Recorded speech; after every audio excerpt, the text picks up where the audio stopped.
Event freelancers, welcome to your new community, connecting you to your next project.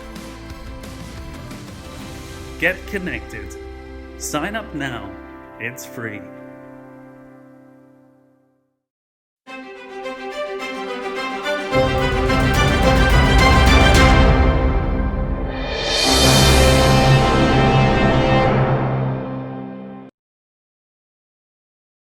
The presenters we'll hear from next were instrumental in representing the industry to get us a restart date and also preparing guidance around how we need to work.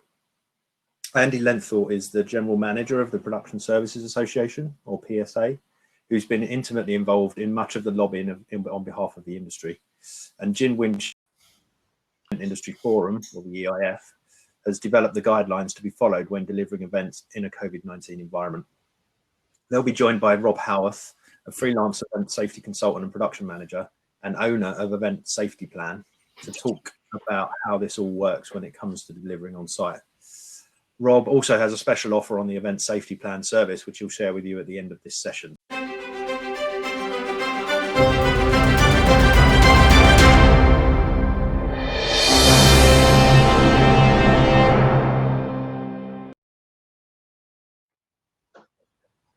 Thanks very much, Steve. Hi, Andy. Hi, Jim. Good to catch up with you again.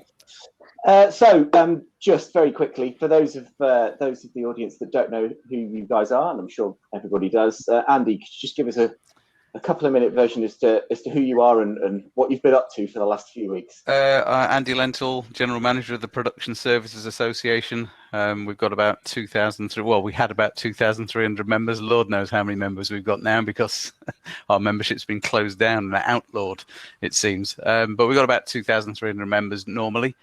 Companies and individuals who do the technical stuff at live events.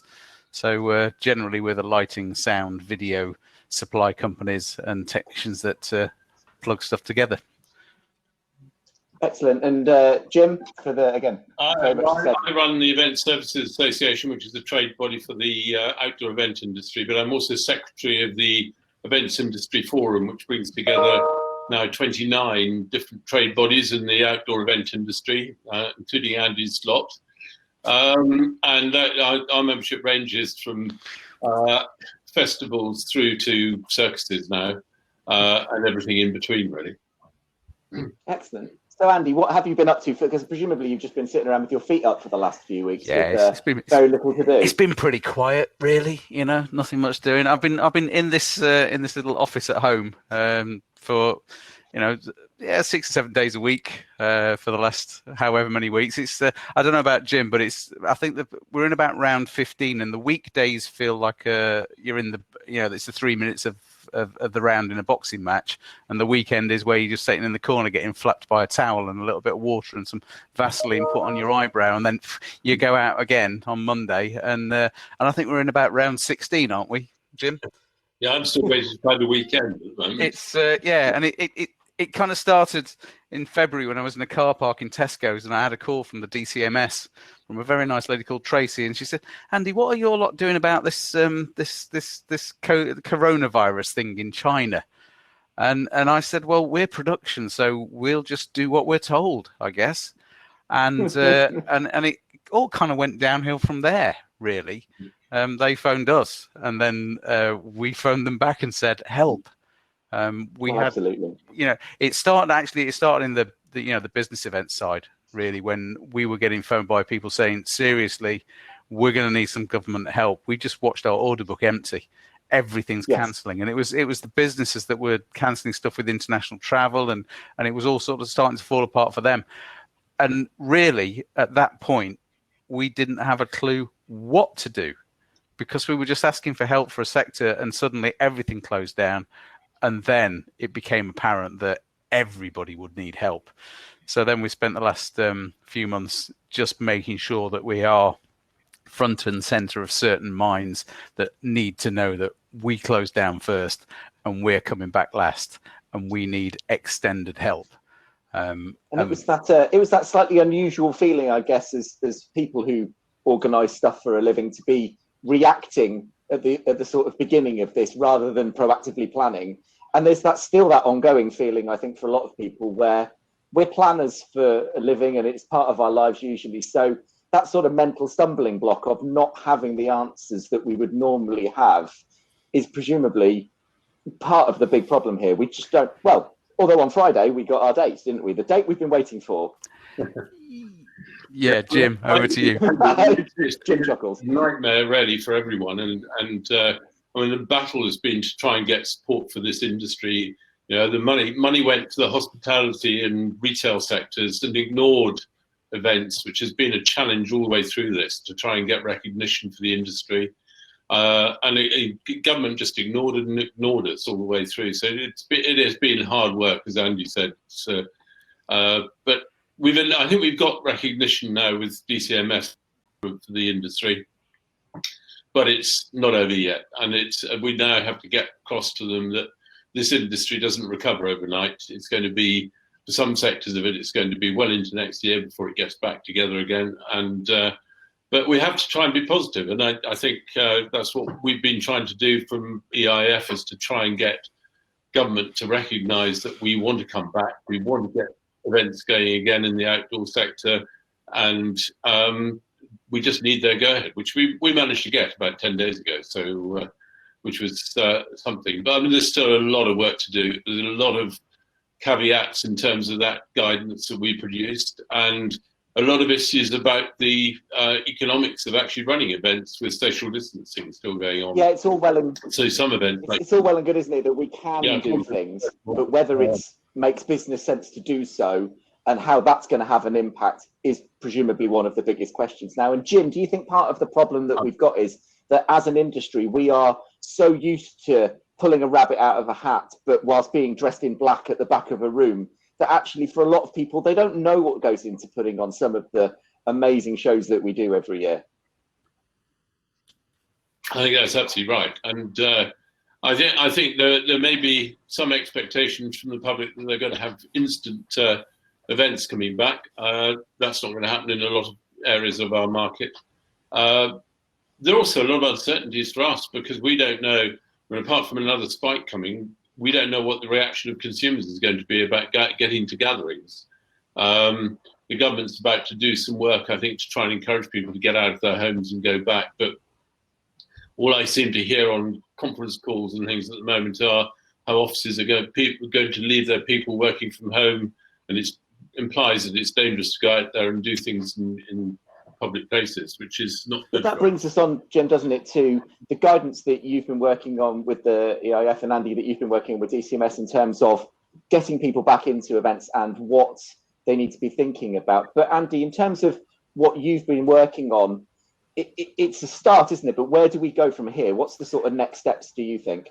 Well, from our perspective, and we represent people who work at events and build events. Several weeks ago, one of my members emailed and said, so when's the guidance coming? When can we read it? And what do we need to do? And I actually responded to say the guidance that you will need is out there already. The workplace guidance and in effect, the construction sector guidance will let you know what you need to do. And you just need to consider everything you do and think about distancing, cleanliness, hand washing, and all the things it says in the really basic 5-point guidance that's out there already. So he went away and did that. And, it could prep in the warehouse, it could load a truck, it took more trucks, but he could load the trucks, he could get the trucks off, he could rig, he could do everything he needed to do within that guidance. And it was almost as if, production is ready, just add audience. Yes. And we're ready to do all the things we do. Dressed in black, dressed in pink, dressed in masks, whatever you want us to do, we can do it.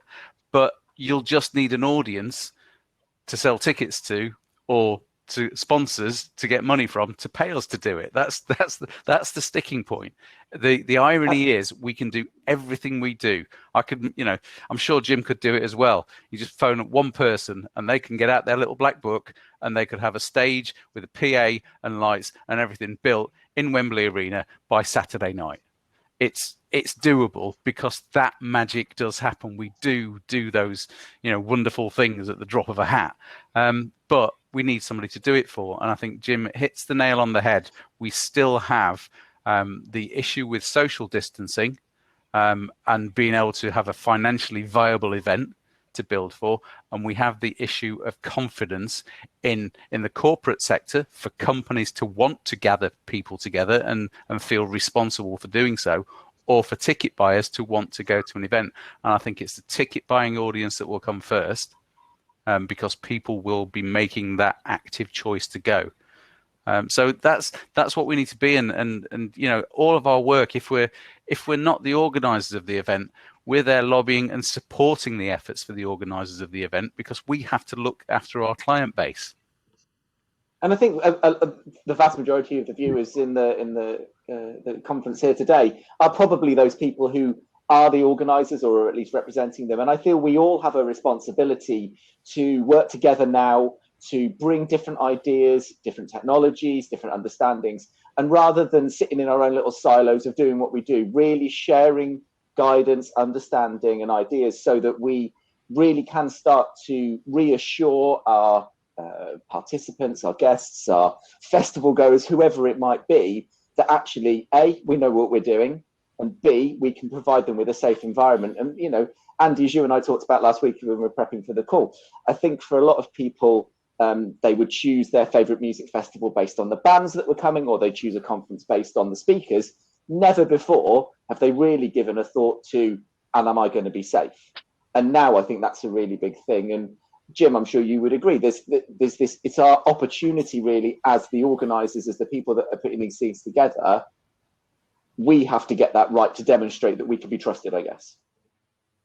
Yeah, absolutely. And I think the public need to see that. So, I mean, things like wearing face masks, which have been a recent issue, they're very big question marks about how effective they are. But actually, they do give some assurance to the public as well. And I think that can be of real value. I think, health and safety and more from this virus is going to be a big issue for people when they go out of their homes. I mean, what is worrying, I was on a conference call this morning with a lot of businesses, and out of those businesses, I think probably 65% or more were saying they're not going to let their staff come back to their offices probably until the new year. That breeds a situation of worry for people, and we've got to somehow overcome that. But yeah, the guidance that Jim actually, and kudos to Jim, because that guidance was a blank sheet of paper about 2 weeks before it was published, and Jim was the guy who actually got some things down on paper that sort of like set the ball rolling, and then everybody just piled in, and it's an enabling document. It's not something that says you can't do your event because you've got to do this, this, and this. It's like, if you want to do an event, consider this, this, this, and this, and they are pretty simple steps. It's just that the root of all, the cornerstone, I guess, of government policy is social distancing, and if that remains the cornerstone, then it actually remains a bit of a sticking point for live events. Yeah, absolutely. I mean, we were in one of our clients runs a theatre venue. We were in there yesterday, literally working out which seats we needed to physically remove from the venue and then store somewhere, so that we could enable them to get to a point of taking a capacity from something like 1,200 down to around about 300. And they were literally counting each chair as they could, because they know that will immediately impact on the shows that are coming in, but their bar take, but they still need the same number of staff. So it's a very difficult position to be in. And I think the case is, like a lot of stuff we do, it's going to have to be led by that risk assessment, isn't it? We do seem to watch Jim completely at the moment. That was modelled by I think it was the Royal Albert Hall was one of the first venues that I heard of that had modelled their capacities, and they were down to 35%. And a very wise man called Stuart Galbraith from Kilimanjaro Live said, "That's not a problem. I'll run a show with 35% capacity as long as the government buys the other 65% of tickets off me." Absolutely. And that's the level of support that this sector needs. The level of the support that restaurants need is probably for the government to subsidise people eating out, and we've got Eat Out to help out. They've done really well. I'm not jealous of that sector, but I'm quite envious of that sector's lobbying spend and power, because that's how it's happened. They have really, they've they're drinks giants and bar owners. It's a heavyweight industry when it comes to lobbying power, and Let's we've talk kind of about. Sorry, go on, finish off. yeah, we've sort of missed a couple of punches there.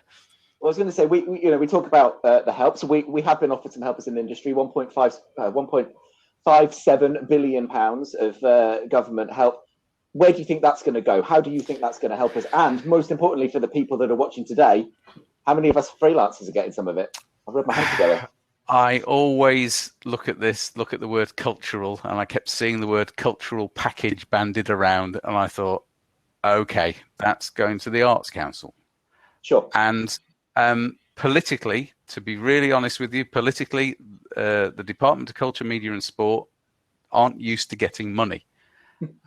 And that usually gets passed through the Arts Council because they've got a system of distributing money and having the due diligence to put it into what they call the right place.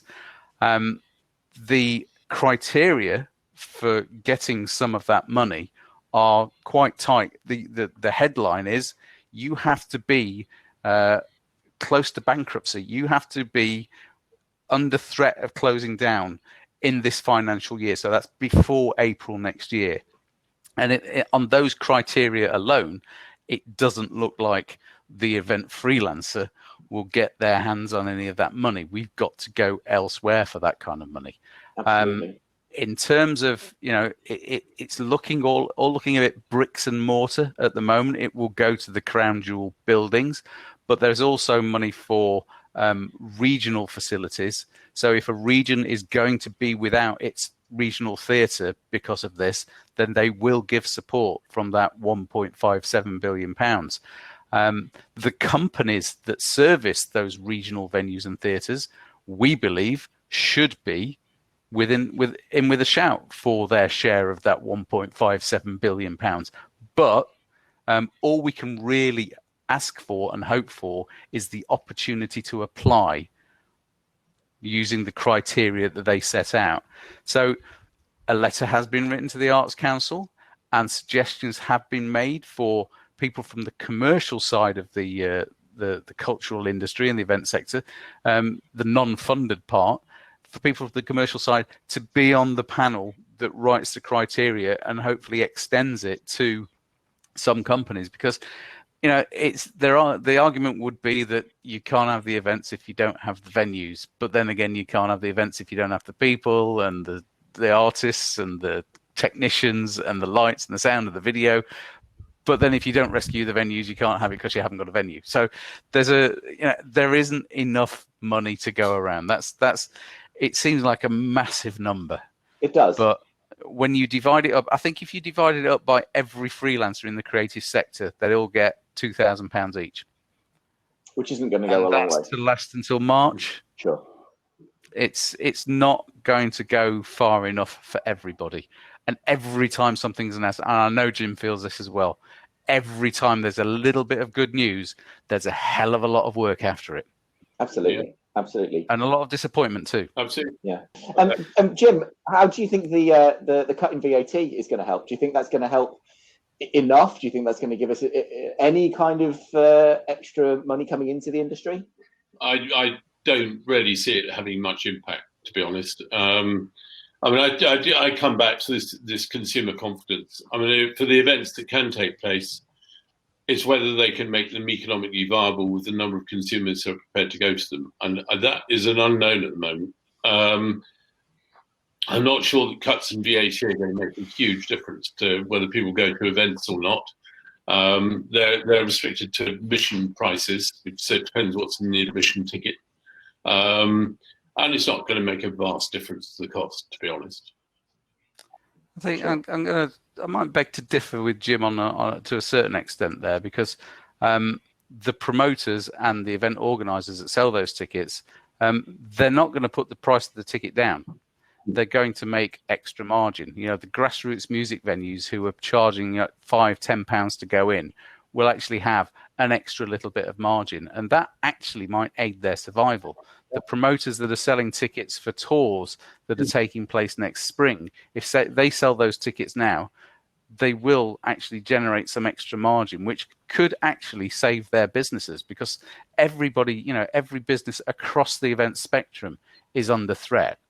They're at great risk of running out of money. So if that extra cash flow is generated and that by that extra margin, then that's another element. So you do have the billions, or 1.5 billion going towards the bricks and mortar, it seems. You do have that 5%, which will deliver a few hundred million into the coffers and protect some of the people who are selling tickets. So there is some, so that money may actually well filter down.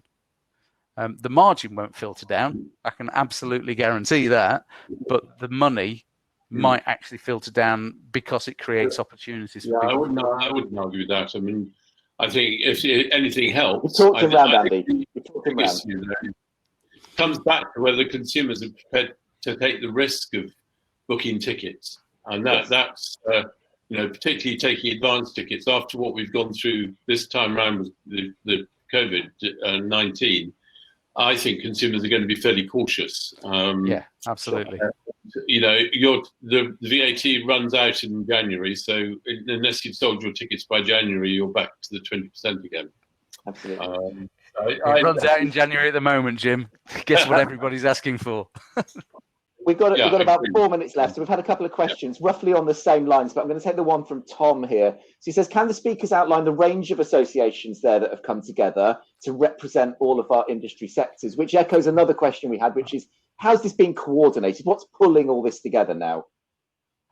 The Industry Forum is made up of a very broad range of outdoor event sector associations and organisations involved alongside that. So it includes the main festival organisations. It includes the Concert Promoters Association. It also includes my own association, which is the Event Services Association, the National Outdoor Events Association. But we also have people like the police and fire services involved as well. So it covers the spectrum of everything pretty much to do with outdoor events. Well, that's just the EIF. There are really three main pillars. For outdoor events, the EIF has been the voice and has written the guidance. Then you have the Business Visits and Events Partnership, which extends into event agencies and event venues, even hotel booking agencies. So that's another sector in itself. And they are the umbrella organisation for the people who do the associations within that sector. And then you have the UK Live Music Group, which again is just specifically focused on the music and entertainment people. So then you get the National Arenas Association involved in there, and the Musicians Union and the Music Managers Forum and the Featured Artists Coalition. And I could probably go on if I'd gotten written down in front of me. But you do have three very, very well organised groups of association that have been in existence for more than a decade for many, that have worked together on other issues before this. Sure. And the important point is that that's why we didn't have to knock on doors with government. Well, they were you. opened up for us. That's why I had the phone call in the Tesco's car park at 6:15 on a Friday evening. Yeah. Because they knew we needed to work together, and they had that kind of like axe head for each different sector. And we go through our sponsoring department, DCMS, and that's how it's worked. And we've been far, far more effective because of the existence of those organisations beforehand. Anything that's come together because of this hasn't really been that effective. Sure. There's a couple of things here. Tom Layton has mentioned that we're certainly invisible from a high street perspective, and that's true. So what do we do now as people in the industry? What are the next steps that we can help with? You know, what are you looking for assistance with now from the wider group of people?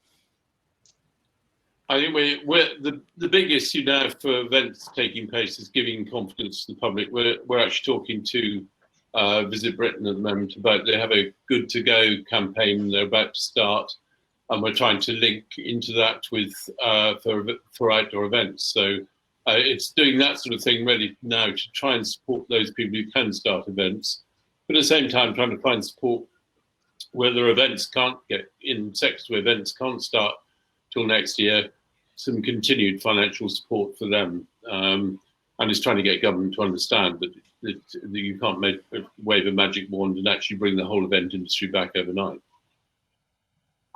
That's great. Yeah, I think it's very much about the public confidence thing to come back, because we can do it safely. It's what we've always done. You know that, Rob. Yep. Well, we use the good to go method with one of the drive-ins that we're running at the moment. But we've only got about 15 seconds left, so I just want to say thank you to both of you for taking out your time. Andy might escape his little home office at some point, and Jim, I know that you're a really busy guy, so I do appreciate that. So thank you very much. If anybody's got any more questions, they can obviously post them, and we'll pick them up later. Great. Thanks very much, guys. You. Cool. Our pleasure. Cheers.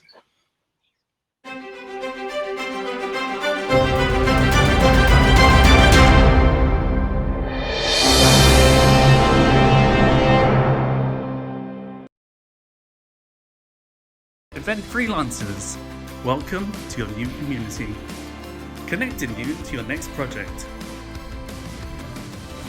Get connected. Sign up now. It's free.